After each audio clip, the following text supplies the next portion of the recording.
ಕ್ಷೇತ್ರ ವ್ಯಾಪ್ತಿಯ ಸೊಲೂರು ಹೋಬಳಿಯ ಪಾಲನಹಳ್ಳಿ ಮಠದ ಆವರಣದಲ್ಲಿ ಮಹಾಶಿವರಾತ್ರಿ ಆಚರಣೆಯ ಸಿದ್ಧತೆ ಹಿನ್ನೆಲೆ ಆಹ್ವಾನ ಪತ್ರಿಕೆ ವಿತರಿಸಿ ಮಾತನಾಡಿದ ಮಠದ ಪೀಠಾಧ್ಯಕ್ಷರಾದ ಡಾಕ್ಟರ್ ಶ್ರೀ ಸಿದ್ದರಾಜು ಮಹಾಸ್ವಾಮೀಜಿ, ಶ್ರೀಮಠವು ಕಳೆದ 25 ವರ್ಷಗಳಿಂದ ಶಿವರಾತ್ರಿ ಆಚರಣೆ ಮಾಡುತ್ತಿದೆ. ಈ ಬಾರಿ ಮಹಾರುದ್ರಯಾಗ, ಶ್ರೀ ಶನೈಶ್ಚರ ಸ್ವಾಮಿ ದೇವಿಯ ಮೆರವಣಿಗೆ, ಪೌರಾಣಿಕ ನಾಟಕಗಳು, ಸಾಮೂಹಿಕ ವಿವಾಹ ಜರುಗಲಿದೆ. ಜಾಗರಣೆ ಪ್ರಯುಕ್ತ ಬಿಗ್ ಬಾಸ್ ಖ್ಯಾತಿಯ ತುಕಾಲಿ ಸಂತೋಷ್ ತಂಡದಿಂದ ನಗೆ ಜಾಗರಣೆ, ಸಹಸ್ರ ಮೋದಕ ಗಣಹೋಮ, ಶುಕ್ರ ಪೂಜಾ, 1008 ದಂಪತಿಗಳಿಂದ ಪೂಜಾ ಕೈಂಕರ್ಯ ಜರುಗಲಿದೆ ಎಂದರು.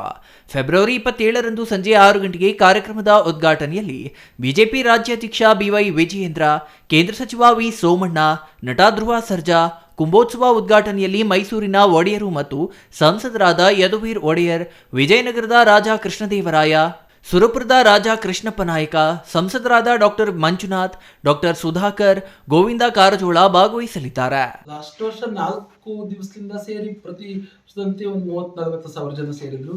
ಈ ಸತಿ 50,000 ಜನಕ್ಕೂ ಅಧಿಕವಾಗಿ ಭಕ್ತಾದಿಗಳು ಸೇರುವಂತಹ ಸಾಧ್ಯತೆ ಇದೆ. ಎಲ್ಲ ವ್ಯವಸ್ಥೆಗಳನ್ನು ಕೂಡ ಎಲ್ಲ ಸಂಪೂರ್ಣವಾಗಿ ಊಟದ ವ್ಯವಸ್ಥೆ ಇರಬಹುದು, ಶಾಮಿನ ಕುಳಿತುಕೊಳ್ಳುವಂತಹ ವ್ಯವಸ್ಥೆ ಇರಬಹುದು, ಭಕ್ತಾದಿಗಳು ಗಣ್ಯಮಾನ್ಯರು ಬರ್ತಕ್ಕಂಥದ್ದಕ್ಕೆ ಏನೇನು ಅವಕಾಶಗಳಿದೆ ಎಲ್ಲವೂ ಕೂಡ ಸಂತುಷ್ಟಿಯಾಗಿ ದೇವತಾ ವಸ್ತುಗಳು ಎಲ್ಲವೂ ಕೂಡ ಸಿದ್ಧತೆಗಳೇ ನಡೀತಾ ಇದೆ. ಅದರ ವಿಶೇಷತೆ ಏನಂದ್ರೆ ಅದು ರಸಲಿಂಗು ದರ್ಪಣಗಳಲ್ಲಿ ಇದರ ನವಪಾಷಾಣಗಳಲ್ಲಿ ಮಾಡಿರ್ತಕ್ಕಂಥದ್ದೊಂದು ಮತ್ತು ಬದರಿಕಾನಂದದ ಸುವ್ಯವಸ್ಥೆಯಲ್ಲಿ ಜರುಗಿರ್ತಕ್ಕಂತಹ ಮಹಾಪುರುಷರು ಸಾತ್ವಿಕವಾಗಿ ಪೂಜೆ ಮಾಡ್ಕೊಂಡು ಬಂದಿರತಕ್ಕಂಥದ್ದು. ನಮ್ಮ ಅನಿಸಿಕೆ ಏನಿದೆಯೋ ಭಾವಂ ತದ್ಭವತಿ ಅಂತಹ ನಮ್ಮ ಭಾವನೆ ಏನಿರುತ್ತೋ ಭಾವನೆ ತಕ್ಕನಾಗಿರ್ತಕ್ಕಂತಹ ಪ್ರತಿ ಶಕ್ತಿಗಳನ್ನು ಕೊಡ್ತಕ್ಕಂಥ ಚೈತನ್ಯ ಶಕ್ತಿ ಅದರಲ್ಲಿದೆ. ಹಾಗಾಗಿ ಅದನ್ನು ದರ್ಶನ ಮಾಡಿದಾಗ ಅವರ ಇಷ್ಟಾರ್ಥಗಳು ನೆರವೇರುತ್ತೆ ಅಂತ ಪ್ರತೀತಿಗಳ ಸನಾತನ ಪಾರಂಪರಿಕ ಹೇಳ್ಕೊಂಡು ಬಂದಿರತಕ್ಕಂತಹ ಗುರುಪದೇಶಗಳು. ಮಠದಿಂದ 5 ವರ್ಷಕ್ಕೊಮ್ಮೆ ನೀಡುವ ಶಿವಗಂಗೋತ್ರಿ ಪ್ರಶಸ್ತಿಯನ್ನ ವಿಧಾನ ಪರಿಷತ್ ಸದಸ್ಯ ಸಿಟಿ ರವಿಗೆ ನೀಡಲಿದ್ದಾರೆ. ಕಾರ್ಯಕ್ರಮದ ಅಧ್ಯಕ್ಷತೆಯನ್ನ ಸ್ಥಳೀಯ ಶಾಸಕ ಎನ್ ಶ್ರೀನಿವಾಸ್ ವಹಿಸಲಿದ್ದಾರೆ. ಫೆಬ್ರವರಿ 26ರಂದು ಧ್ವಜಾರೋಹಣದೊಂದಿಗೆ ಶಿವರಾತ್ರಿ ಕಾರ್ಯಕ್ರಮಗಳು ಪ್ರಾರಂಭವಾಗಿ ಗ್ರಾಮ ದೇವತೆಗಳ ಉತ್ಸವ ಜಾಗರಣೆ ಪ್ರಯುಕ್ತ ಹಲವಾರು ಕಾರ್ಯಕ್ರಮ ಜರುಗಲಿದೆ.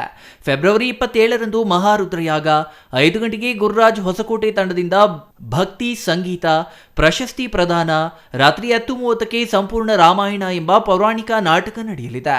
ಮಾರ್ಚ್ 1ರಂದು 3048 ಜನ ಮುತ್ತೈದೆಯರಿಗೆ ಬಾಗಿನ ಪೂಜೆ, ರುದ್ರದೇವರಿಗೆ ಕುಂಭಾಭಿಷೇಕ ನಡೆಯಲಿದೆ. ರಾತ್ರಿ 10:30ಕ್ಕೆ ಮಹಿಳಾ ಕಲಾವಿದರಿಂದ ಕುರುಕ್ಷೇತ್ರ ಪೌರಾಣಿಕ ನಾಟಕ ಆಯೋಜಿಸಲಾಗಿದೆ ಎಂದರು. ಸುಮಾರು 70,000 ಜನರಿಗೆ ಸಂಪೂರ್ಣ ದಾಸೋಹ ವ್ಯವಸ್ಥೆ ಕೈಗೊಂಡಿದ್ದೇವೆ ಎಂದು ಬೆಂಗಳೂರಿನ ಪುನರುತ್ಥಾನ ಸಮಿತಿಯ ವಿಜಯ ಪದ್ಮನಾಭ ತಿಳಿಸಿದರು. ಈ ವೇಳೆ ಭೀಮಾಶಂಕರ್, ರಾಮಸ್ವಾಮಿ ಇನ್ನೂ ಹಲವರು ಹಾಜರಿದ್ದರು. Maruti, CTV news, Nelamangala.